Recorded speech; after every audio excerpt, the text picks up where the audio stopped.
الحمدللہ رب العالمین۔ کل اس سلسلے میں گفتگو چل رہی تھی اور الحمدللہ رب العالمین کا ایک ترجمہ ہم نے سمجھنے کے لیے یہ کیا تھا، الحمدللہ تمام تعریفیں جب سے دنیا بنی ہے ازل سے لے کر ابد تک ہر زمانے میں ہر فرد کے ذریعے کی جانے والی تعریف اللہ رب العزت کی ہے۔ ہر زمانے میں ہر فرد کے ذریعے ہر چیز کی جانے والی تعریف خالص اللہ رب العزت کے لیے ہے، اس لیے کہ حمد کہتے ہی ہے اس تعریف کو جو اختیاری اپنی ذاتی خوبی پر کی جائے، اور کائنات میں کوئی ایسی چیز نہیں ہے جس کے اندر اپنی ذاتی خوبی ہو، بلکہ ہر ایک چیز میں وہ خوبی وہ خصوصیت داخل کرنے والی ذات اللہ رب العزت کی ہے۔ تو اگرچہ بظاہر ہم کسی چیز کی بھی تعریف کرتے ہو، حقیقت میں وہ اللہ رب العزت ہی کی تعریف ہوتی ہے۔ مثلا ایک پھول کھلتا ہے، وہ خوبصورت دکھائی دیتا ہے، انسان اس پھول کی تعریف کرتا ہے کہ ماشاءاللہ کیا خوبصورت پھول ہے، لیکن اگر گہرائی میں جا کر دیکھا جائے تو اس پھول کا اس میں کچھ کمال نہیں ہے خوبصورت ہونے میں، بلکہ اس پھول کو خوبصورتی عطا کرنے والی ذات اللہ رب العزت کی ہے۔ تو کہا کسی نے زبان سے تو کہا کہ کیا اچھا پھول ہے، لیکن در حقیقت تعریف ہو رہی ہے اس پھول کو خوبصورت بنانے والی ذات یعنی اللہ رب العزت کی۔ کوئی بندہ کچھ پھل لیتا ہے اور اس کو کھاتا ہے، اور پھل کے اندر اگر مٹھاس ہے وہ اس کی تعریف کرتا ہے، تو بتاؤ اس نے اس پھل کی تعریف کی؟ ظاہر میں تو ایسا دکھائی دے رہا ہے کہ وہ پھل کی تعریف کر رہا ہے، لیکن در حقیقت اس پھل کے اندر مٹھاس داخل کرنے والے رب کی تعریف کر رہا ہے۔ تو خلاصہ کلام ہم خود غور کر دیکھیں، ہم دنیا میں صبح سے لے کے شام تک جس کی بھی تعریف کرتے ہیں اس کے پیچھے اس بات کو صرف غور کریں کہ میں یہ جو تعریف کر رہا ہوں اس کی اپنی ذاتی خصوصیت پر کر رہا ہوں یا اللہ کی عطا کردہ خصوصیت پر کر رہا ہوں۔ آپ کو ہر جگہ یہی دکھائی دے گا کہ تعریف تو ہم کسی اور چیز کی کر رہے ہیں، لیکن اس کی گہرائی میں یہ بات داخل ہے کہ اس چیز میں اس خصوصیت کو، اس صفت کو پیدا کرنے والی ذات اللہ کی ہے۔ تو حمد کے معنی ہی یہ ہوتے ہیں، لہٰذا اس اعتبار سے ہم جو ترجمہ کرتے ہیں تمام تعریفیں اللہ رب العزت کے لیے ہے، یہ سمجھانے کے لیے، ورنہ حقیقت تو اس کا ترجمہ یہ ہوگا کہ ازل سے لے کے ابد تک ہر زمانے میں ہر دور میں ہر فرد کے ذریعے کی جانے والی تعریف، ہر چیز کی جانے والی تعریف تمام کے تمام خالص اللہ رب العزت کے لیے۔ اس کے آگے رب کی تفسیر کل گزری، رب کے معنی ہوتے ہیں دھیرے دھیرے کسی چیز کی پرورش کرنا، اور اللہ رب العزت نے دیکھنا الحمدللہ رب العالمین قرآن کا آغاز بھی لفظ رب سے کیا، اور قل اعوذ برب الناس آخر میں بھی اللہ رب العزت نے رب کا تذکرہ کیا۔ اور کل ایک بات یہ بھی آئی تھی کہ ہماری زندگی کے پہلے سوال کا آغاز بھی رب سے ہوا تھا، الست بربکم، اور ہماری زندگی کے اختتام، دنیاوی زندگی کے اختتام کا آغاز بھی من ربک کے ذریعے ہوگا۔ کتنا باریک نقطہ اور کتنا باریک ربط ہے کہ زندگی کا آغاز بھی لفظ رب کے ذریعے ہوا، زندگی کا اختتام بھی لفظ رب کے ذریعے ہوگا۔ اللہ نے قرآن کی پہلی سورت کو لفظ رب کے ذریعے شروع کیا، الحمدللہ رب العالمین، اور قرآن کی آخری سورت قل اعوذ برب الناس کو بھی رب کے ذریعے شروع کیا، اور اشارہ دے دیا کہ آپ کی زندگی کا آغاز بھی لفظ رب سے ہے، قرآن کا آغاز بھی لفظ رب سے ہے، آپ کی زندگی کا اختتام، آپ کی زندگی کا خاتمہ بھی لفظ رب پر ہوگا، اور قرآن کی آخری سورت کا آغاز بھی سورہ ہم نے لفظ رب سے کیا، اور اشارہ اس بات کی طرف ہے کہ جب زندگی لفظ رب سے شروع ہوئی ہے قرآن بھی اسی سے شروع ہوا، تو اب ما بقیہ زندگی ہے اس کو اس قرآن کے مطابق گزارنا یہ آپ کی ذمہ داری ہے۔ اللہ رب العزت نے اشارہ دے دیا کہ شروعات رب سے، اس کی بھی شروعات رب سے۔ اب بیچ کا جو زمانہ ہے جہاں سے ہم گزر رہے ہیں اسے قرآن کے درمیانی تمام حصے پر عمل کرتے ہوئے گزارنا ہے،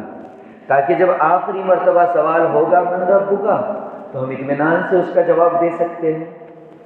اس کے بعد رب العالمین کہا کہ اللہ تمام جہانوں کا رب ہے۔ عالمین کے سلسلے میں کل ایک بات آئی تھی، وہ یہ تھی کہ عالم کی مفسرین نے مختلف تفاسیر کی ہے۔ ان میں سے ایک تفسیر یہ ہے کہ انسان مختلف مراحل سے گزرتا ہے اور آگے چل کے بھی انسان مختلف مراحل سے گزرے گا، تو ان کی طرف اشارہ کرتے ہوئے عالم کی بجائے عالمین جمع کا صیغہ لایا، اور وہ عالم سے مراد عالم ارواح، مادر رحم میں رہنا، عالم دنیا، عالم برزخ اور عالم آخرت۔ ان عالموں کی طرف اشارہ ہے کہ جس طرح اللہ دنیا میں تمہارا رب ہے،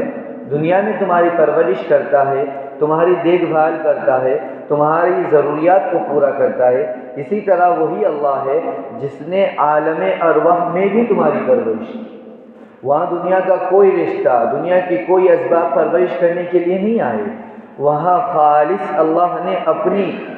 شان ربوبیت کا اظہار کرتے ہوئے تمہاری عالم ارواح میں پرورش کی، ہزاروں سال تک تمہیں رکھا،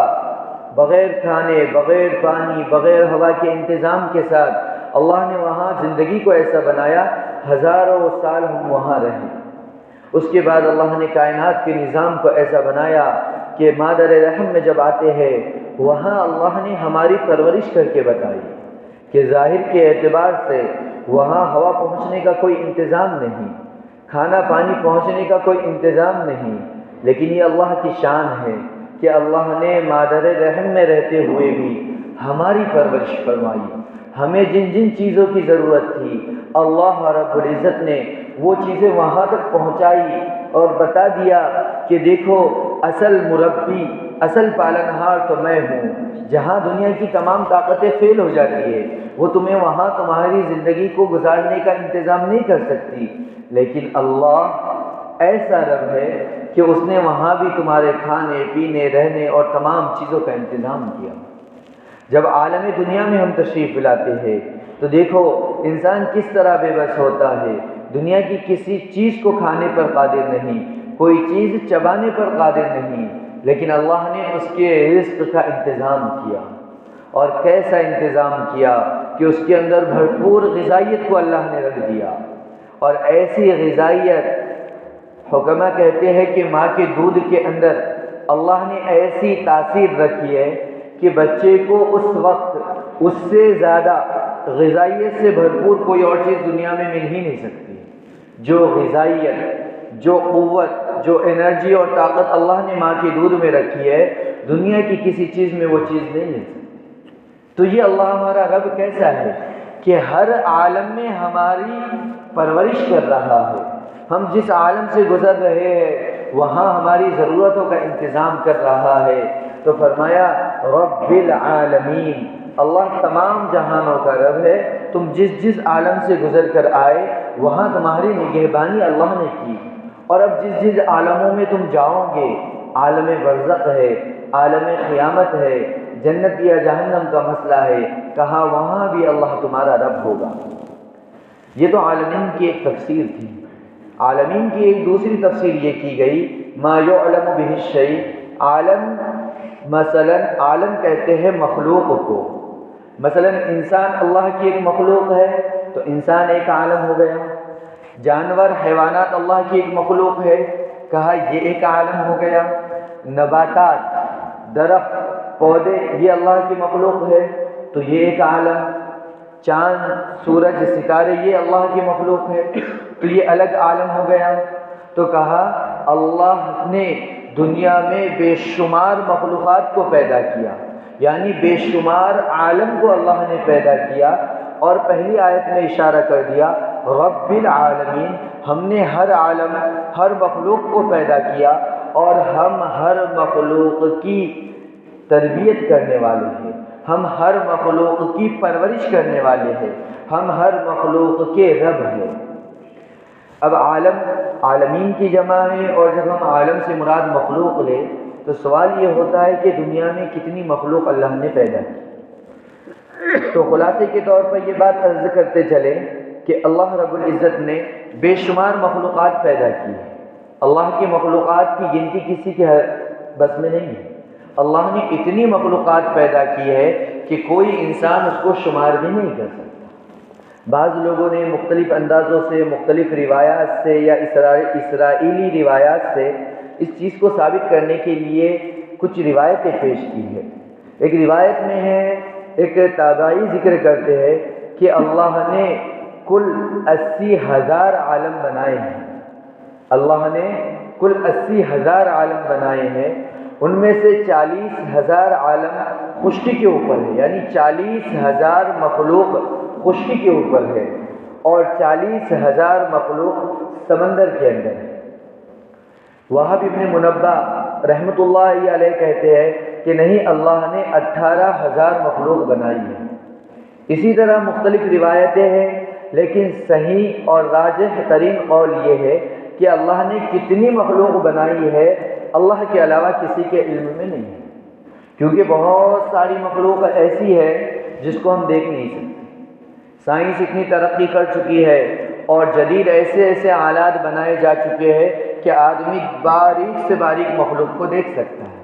لیکن یہ انسان کی ایجاد کردہ چیزیں ہیں، اس کی بھی ایک حد ہوتی ہے کہ یہ ایک حد تک دیکھ سکتی ہے، اس سے آگے اس کے ذریعے ہم جدید جو مشینیں بنائی گئی ہے جس سے باریک چیزوں کو دیکھا جاتا ہے، اس کی ایک حد ہے، لیکن اللہ کی مخلوق کی کوئی حد نہیں ہے۔ اس سے آگے بھی ہو سکتا ہے کہ اللہ کی بے شمار مخلوقات ایسی ہو جو ہم جدید مشینوں کا استعمال کرتے ہوئے بھی ان کو نہیں دیکھ سکتے۔ اتنی باریک مخلوقات بھی اللہ نے بنائی ہیں۔ تو اللہ نے بے شمار مخلوقات بنائی ہے۔ حضرت مولانا مفتی تقی عثمانی دامت برکاتہم العالیہ وہ کہتے ہیں کہ ایک مرتبہ 2 مرتبہ مجھے سمندر کی تہہ میں جانے کا موقع ملا۔ آبدوز جو ہوتی ہے جس کے ذریعے سمندر کی تہہ تک کا سفر کیا جاتا ہے، تو مفتی تقی عثمانی کہتے ہیں 2 مرتبہ مجھے سمندر کی تہہ تک جانے کا موقع ملا، اور جب سمندر کے اندر ہم گئے وہاں ہم نے اللہ کی مخلوق کو دیکھا، اللہ کی کائنات کو دیکھا، تو اندازہ ہوا کہ زمین پر اللہ نے جو مخلوق بنائی ہے اس سے کئی زیادہ مقدار میں اللہ نے سمندر کے اندر مخلوق بنائی، کہ ایسی مخلوق کہ سمندر کے اندر پہاڑ بھی موجود ہے، رنگ برنگے پہاڑ، ایسے پہاڑ کہ ہم نے دنیا میں ایسے دیکھے بھی نہیں ہوں گے پہاڑ۔ اس کے بعد سمندر کے اندر اللہ رب العزت نے جانوروں کی ایسی مخلوق بنائی ہے کہ سمندر کے اندر سمندری گھوڑا موجود ہے، مچھلی کی اتنی اقسام ہے جس کو ہم شماری نہیں کر سکتے، قسم قسم کے موتی اور خوشکن مناظر اللہ نے سمندر کی تہہ میں ایسے بنائے ہیں کہ دنیا کے اندر اتنی مخلوق نہیں ہے جس سے زیادہ اللہ نے پانی کے اندر مخلوق بنائی ہے۔ تو اندازہ یہ ہوتا ہے، اس بات کا خلاصہ یہ نکلتا ہے کہ اللہ نے سارے عالم میں اتنی مخلوق بنائی ہے کہ جس کو انسان شمار نہیں کر سکتا۔ اسی طرح جس طرح زمین یہ اللہ کی مخلوق ہے، زمین کے علاوہ کائنات میں موجود دیگر سیارے، دیگر ستارے سب کے سب اللہ رب العزت کی مخلوق ہے۔ اور موجودہ دور میں سائنسدانوں نے جو تحقیق کی ہے وہ کہتے ہیں کہ اگر ہم کائنات کو دیکھیں اور کائنات کے سامنے زمین کو دیکھیں تو یہ اندازہ لگتا ہے کہ پورے کائنات میں زمین ایک نقطے کے برابر ہے۔ ایک چھوٹا سا نقطہ جو ہوتا ہے، کہا زمین پوری کائنات میں اتنی ہے۔ اور یہ کہنے والے کون ہیں؟ سائنسدان ہیں، جو اپنی سرچ اور اپنے دماغ کے اعتبار سے کہہ رہے ہیں جتنا انہوں نے دیکھا، حالانکہ اللہ کی اصل کائنات کو تو کسی نے دیکھا ہی نہیں۔ تو سائنسدانوں کا یہ کہنا ہے کہ عالم یعنی کہ دنیا یہ ساری کائنات کی طرف دیکھتے ہوئے ایک نقطے کے برابر ہے، اور انہوں نے ایک مقدار طے کی ہے، اس لیے کہ گنتی جو ہوتی ہے وہ ایک جگہ جا کر ختم ہو جاتی ہے، گنتی ایک جگہ جا کر ختم ہو جاتی ہے، اس کے آگے گنتی نہیں ہوتی ہے۔ تو انہوں نے اپنی جو جدید مشینیں بنائی ہے، جدید آلات کو انہوں نے بنایا ہے، اس کے ذریعے انہوں نے کائنات کو دیکھنے کی کوشش کی کہ کتنے ستارے ہیں، کتنے سیارے ہیں اور کتنی کہکشائیں ہیں جس کو اللہ نے بنایا۔ وہ لوگ اپنی سرچ اور اپنی تعلیم کے اعتبار سے دیکھنے لگے تو انہوں نے کہا کہ کائنات کا جو سائز ہے وہ تقریباً 8 لاکھ نوری سال اس طرح کچھ بتائے کہ، اور نوری سال جو ہوتے ہیں یہ سائنسدانوں کی ایک اصطلاح ہے۔ نوری سال کہا جاتا ہے کہ سورج کی شعاع سورج سے نکل کر زمین تک پڑنے کے لیے کتنا وقت لگتا ہے، تو کہا زمین سے سورج کروڑوں کلومیٹر دور ہے، اس کے باوجود سورج کی شعاعیں زمین پر 8 سیکنڈ کے اندر پڑ جاتی ہیں۔ سورج زمین سے کروڑوں کلومیٹر دور ہے، اس کے باوجود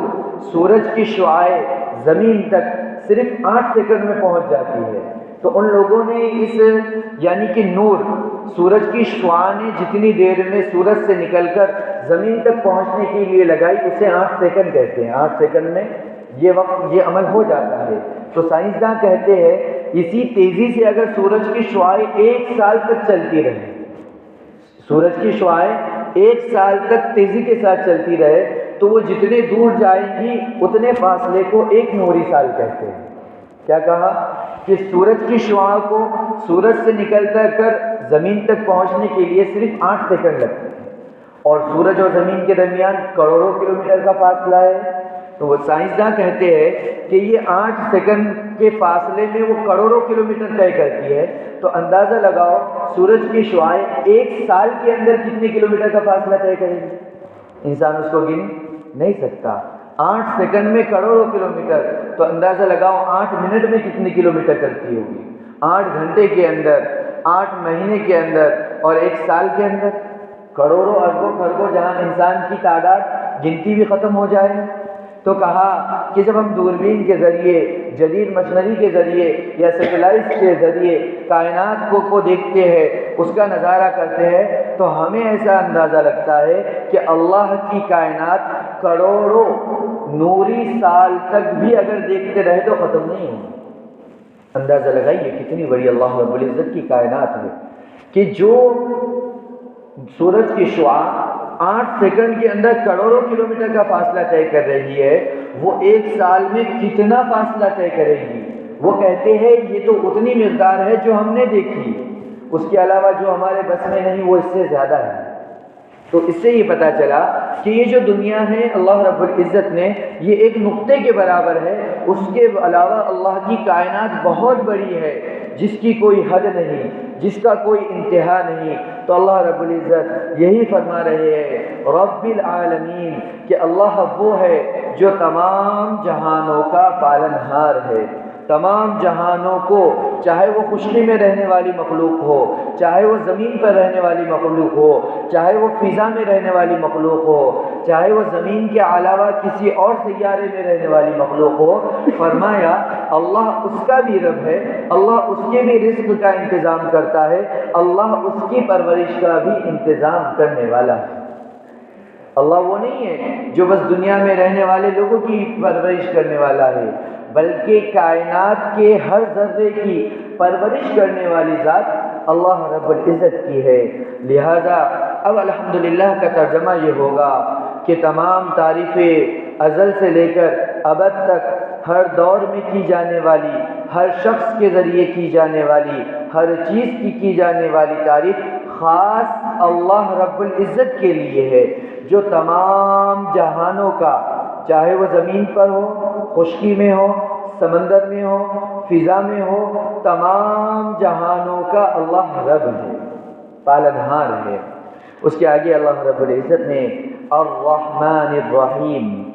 الرحمن الرحیم کی تفسیر بسم اللہ الرحمن الرحیم کے ضمن میں گزر چکی، لیکن بس یہاں مختصر میں ہم یہ بات کرتے چلیں گے کہ رحمان کا مطلب ہے کہ اللہ رحم کرنے والے ہیں، اور رحیم کا بھی مطلب یہی ہے کہ اللہ رحم کرنے والے ہیں۔ لیکن مفسرین نے اس کی تفسیر مختلف لکھی ہے۔ ایک تفسیر تو بسم اللہ الرحمن الرحیم کے ضمن میں گزری، ایک دوسری تفسیر وہ یہ ہے، مفسرین کہتے ہیں الرحمن یہاں بھی اللہ کی صفت رحم کی طرف اشارہ ہے، لیکن رحمان میں موجود اللہ کی صفت رحم وسعت کی طرف اشارہ کرتی ہے کہ اللہ کی رحمت بڑی وسیع ہے۔ اب وسیع ہونے کا مطلب یہ ہے چاہے مسلمان ہو، کافر ہو، مشرک ہو، ہر ایک کو اپنے دامن رحمت کے اندر اللہ لے لیتے ہیں۔ اللہ کی رحمت بڑی وسیع ہے، رحمان نے وسعت کی طرف اشارہ ہے، اور وسعت سے کوئی محروم نہیں ہوتا۔ ہر ایک کافر ہو، مشرک ہو، یہود ہو، نصارہ ہو، اللہ کا منکر ہو، اللہ کا نافرمان ہو، گنہگار ہو، کہا دنیا میں تو اللہ کی رحمت ہر ایک کو اپنے دامن رحمت میں سمیٹے ہوئے ہیں۔ اور اس کے بعد کہا صفت رحیم، رحیم کے معنی ہے کامل الصفت ہونا، یعنی کہ رحم کا مکمل ہونا، رحم کا مکمل ہونا یہ رحیم میں پایا جاتا ہے، رحمان میں مکمل ہونا نہیں پایا جاتا ہے، بس وسیع ہونا۔ اسی لیے آپ نے دیکھنا علماء نے اس کا ایک ترجمہ کیا ہے، رحمان الدنیا، اللہ دنیا میں رحم کرنے والا ہے، وہ رحیم الآخرہ، اور اللہ کی صفت رحم آخرت میں بھی ظاہر ہونے والی ہے۔ رحمان الدنیا کا معنی ہے کہ دنیا میں اللہ کی رحمت وسیع ہے، گہری نہیں ہے، وسیع ہے۔ اسی لیے نتیجہ یہ نکلتا ہے کہ اللہ کی رحمت دنیا میں ہر ایک کو ملتی ہے، لیکن دنیا میں کوئی رحمت کامل نہیں ہوتی، دنیا میں کوئی رحمت کامل نہیں ہوتی۔ دیکھو جوانی اللہ نے دی، جوانی ایک رحمت ہے کہ نہیں؟ لیکن اس کے بعد خوف ہے، خوف ہے کہ ایک دن یہ جوانی کیا ہو جائے گی، ڈھل جائے گی، تو رحمت کامل ہوئی؟ اللہ نے کہا کہ نعمتیں دی، کھانے کے لیے ایک سے ایک نعمت دی، کھانا سامنے رکھا ہوا ہے، لیکن آدمی خوشی کے ساتھ کھا رہا ہے، بتاؤ وہ کھانا نعمت ہے کہ نہیں؟ رحمت ہے۔ لیکن آگے خوف ہے، اگر زیادہ کھا لوں گا بدہضمی ہو جائیں گی، تو رحمت کامل ہوئی؟ کھانا دینا تو رحمت ہے، لیکن اس کے بعد خوف لگا ہوا ہے، تو رحمت کامل نہیں ہوئی۔ دنیا میں اللہ نے مال و دولت دیا، کروڑوں روپے عطا فرمائے، لیکن کیا کسی کو یہ یقین ہے کہ یہ ہمیشہ باقی رہیں گے؟ تو نعمت تو ملی، رحمت تو ملی مال و دولت کی شکل میں، لیکن آگے خوف ہے کہ یہ نعمت اور رحمت کیا ہو جائے گی، ختم ہو جائیں گی۔ اسی طرح دنیا کی ہر نعمت کو اٹھا کر دیکھ لو، اللہ نے صحت عطا فرمائی، اس کے پیچھے خوف، وہ بھی رحمت ہے لیکن اس کے پیچھے خوف، یہ زائل ہو جائے گا۔ اللہ نے زندگی دی، یہ رحمت ہے لیکن اس کے پیچھے خوف، یہ ختم ہو جائے گا۔ اللہ نے نیک صالح اولاد دی، یہ رحمت ہے لیکن اس کے پیچھے خوف ہے کہ یہ بھی ایک دن ختم ہو جائے گا۔ تو پتہ یہ چلا رحمان کا مطلب یہ ہے کہ اللہ کی صفت رحمت وسیع ہے لیکن کامل نہیں ہے، یہ دنیا کے اندر ہے، ایک دن ختم ہو جائے گی۔ اور کہا رحیم کا معنی یہ ہے کامل، یعنی کہ وسیع تو نہیں ہے لیکن کامل ہے، جو نعمت ہے وہ ہمیشہ ہمیشہ رہیں گی، کبھی ختم نہیں ہوگی۔ تو اسی لیے دیکھنا جب جنت میں جائیں گے، اللہ نے جنت میں حسن دے دیا، اب وہ ختم ہوگا؟ وہ ہے کہ حسن اللہ کی رحمت ہے اور کبھی ختم نہیں ہوگا، وہ کامل رحمت ہے۔ جنت کے اندر گئے، اللہ نے کھانے کی نعمت دے دی، اب بتاؤ جنت میں کھانے کے بعد کسی کو بدہضمی کا خوف ہے؟ ارے بدہضمی کا اندیشہ ہے؟ تو اللہ نے جنت میں رحمت دی اور وہ کبھی ختم نہیں ہوگی، کامل ہے۔ اللہ نے جنت میں حسن دیا، وہ کبھی ختم نہیں ہوگا، وہ بھی کامل ہے۔ اللہ رب العزت نے جنت میں جو جو نعمتیں دیں گے، جنت میں جوانی دی، وہ کبھی ختم نہیں ہوں گی، جوانی ہے رحمت ہے، کبھی ختم نہیں ہوگی، تو وہ رحمت کامل ہے۔ تو پتہ یہ چلا کہ اللہ صفت رحمان کا مظاہرہ دنیا میں کرتا ہے، اور صفت رحمان کے اندر وسعت ہے، اللہ نے ہر ایک کو اس کے اندر سمیٹ لیا ہے، لیکن اس کے اندر گہرائی اور کمال نہیں ہے۔ اور صفت رحیم کا معنی یہ صفت وہ ہے جو کامل ہے،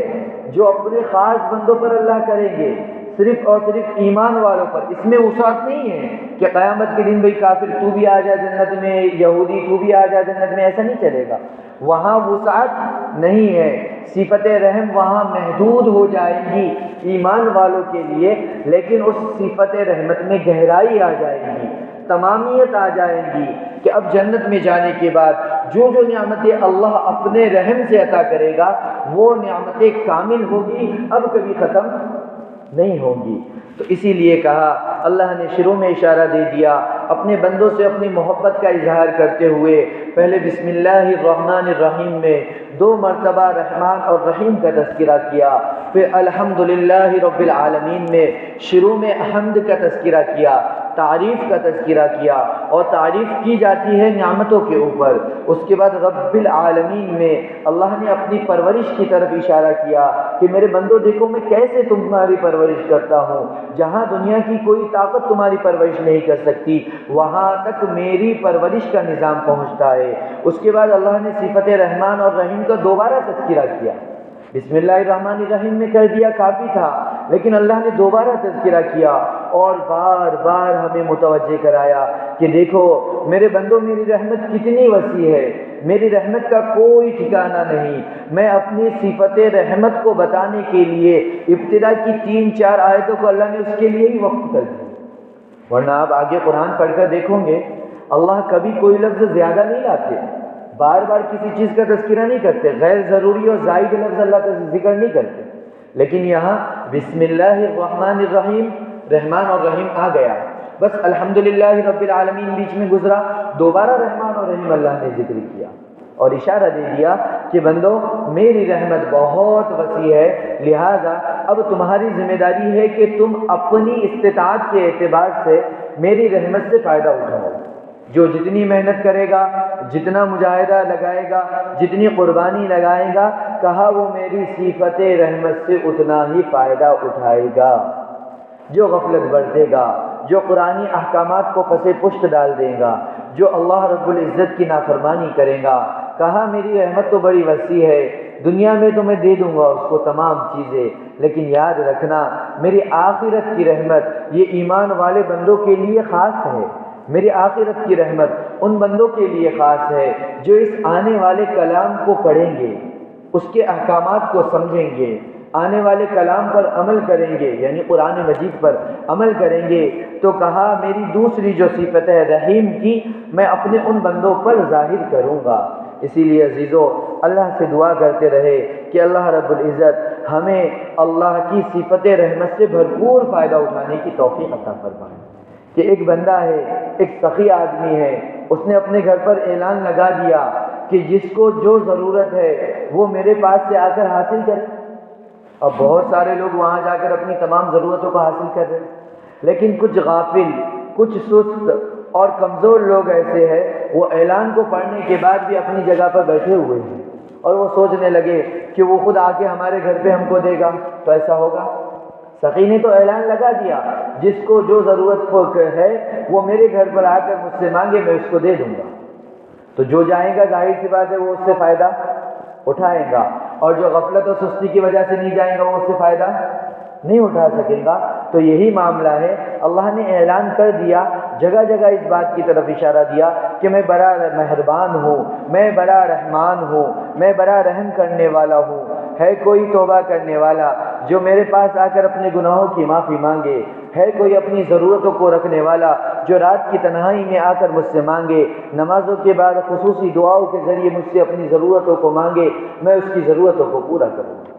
ظاہر سی بات ہے اب جو مانگیں گا اللہ سے، جو ہدایت مانگیں گا اللہ اسے ہدایت دیں گے، جو رحمت مانگیں گا اللہ اسے رحمتیں عطا فرمائیں گے، جو برکتیں مانگیں گا اللہ اسے برکتیں عطا فرمائیں گے، جو صحت و عافیت مانگیں گا اللہ اسے صحت و عافیت عطا فرمائیں گے، جو دین کے کام میں استقامت مانگے گا، یہ بھی ایک مانگنے کی چیز ہے۔ اللہ رب العزت اتنے رحمان ہیں، اتنے رحیم ہیں کہ اللہ اسے وہ عطا فرمائیں گے، اور جو مانگنے سے غفلت کرے گا، جو آنے سے غفلت کرے گا، اللہ کے دربار میں حاضری دینے سے غفلت کرے گا، وہ خود اپنا نقصان کرے گا، وہ خود اپنے پیر پر کلہاڑی مارے گا اور خود دنیا اور آخرت کے نقصان کا